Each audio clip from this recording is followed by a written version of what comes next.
John. Sasa saa ngapi? Saa 6 mwalimu. Lesson gani watu wanasoma sasa? Wanafanya exam. Haufanyi kwani? Sasa saa ngapi uko hapo unafanya niko ukuta? Mwalimu nilikuwa naenda school fees. Unapitianga hapa siku hizi? Hapana, walisema walisema tupitie tuende tu school fees. Sasa mtu akipita fence analetanga babdu wae. Wewe utaleta simiti. Umekuwa ukipita hiyo ukuta. Ni leo tu mwalimu, si nani anakojoanga hapa?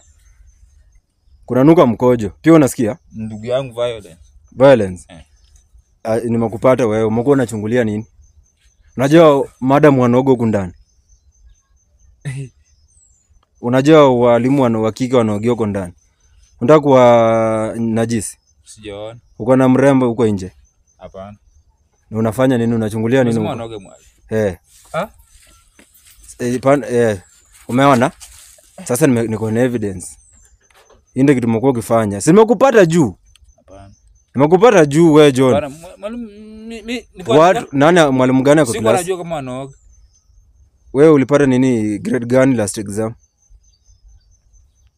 D minor. Point moja E. Hapana. Point ngapi? 2 E. 2 mwalimu. Ulipita watu wangapi?